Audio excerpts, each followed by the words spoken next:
Presbyterian Church. John, I turn to you. I'm thinking of the words you spoke at R.C.'s funeral.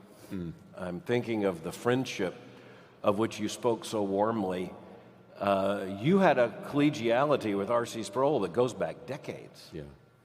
Yeah, and I'm not sure, other than the Lord, how it all happened, because I was a West Coast, non-Presbyterian, independent church, no association with anything. I first listened to the cassette tapes on holiness. I don't think for years I saw a video. I just listened to tapes.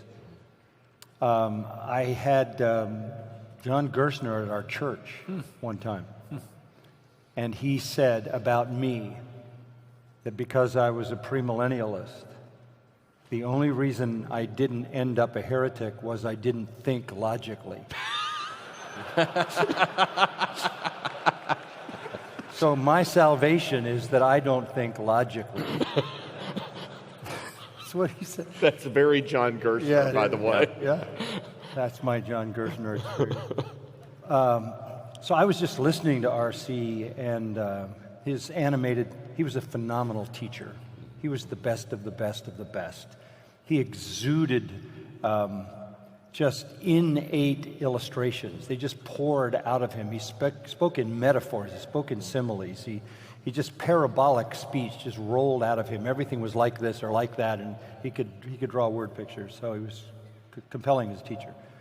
And I listened to him, and he brought me to a new understanding of, look, when I was in seminary, I knew of one Reformed church in Southern California. It was an OPC church with 35 hyper-Calvinists, I think, contemplating their 5-point navel. And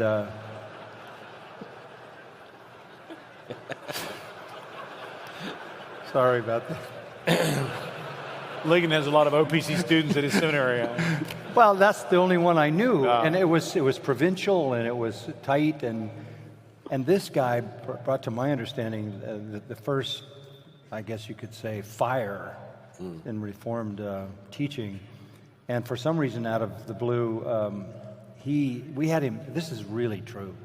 He came to our church to speak. I wanted him to come to the church, so I invited him to come to church. This is true. I think he hadn't stopped smoking. So he put out a cigarette in the parking lot, walked in the back door and asked if we had a Bible he could borrow. Sounds like a Baptist deacon.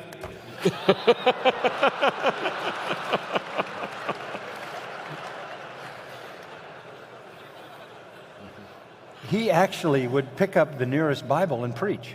It didn't matter where we were. He would pick up the nearest, Bible and preach. Did you ever see him with notes? Did you ever see him preach with notes? I've never seen a note.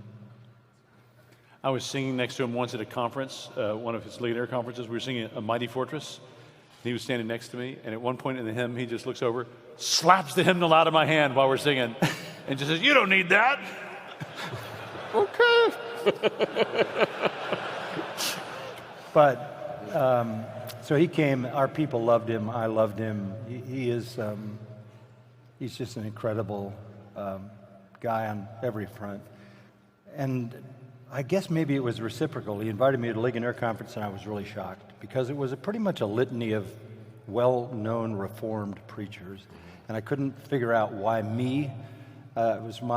He really pulled me from the periphery of coming to the convictions about Reformed theology and feeling like I was now kind of on the inside.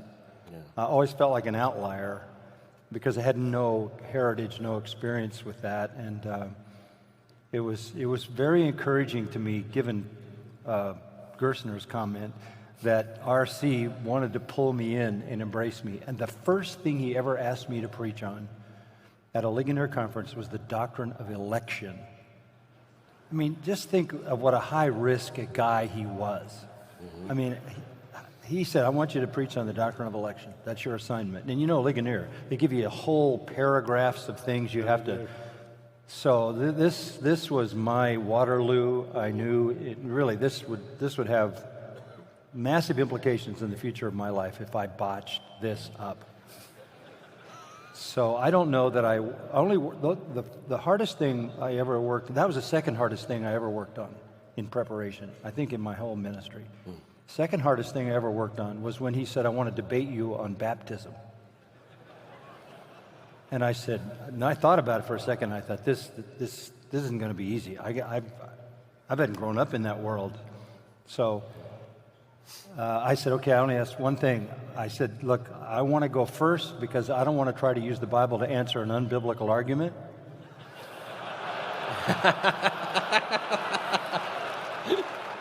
Sorry about that.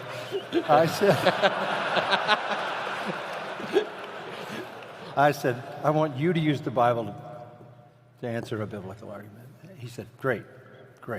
And we had the most loving, enjoyable debate on that. And still on the Ligonier website, you can still get those messages. I think we've all listened to that. Yeah. And amazing. And that was RC to a T. So open, so gracious, so loving. That never, ever diminished our relationship. Not one bit. And we had an unusual bond of love and friendship, and even though it was so far apart, right down to the very end of his life. And that's the magnanimity of his heart. He was that big-hearted guy that comes across on the screen.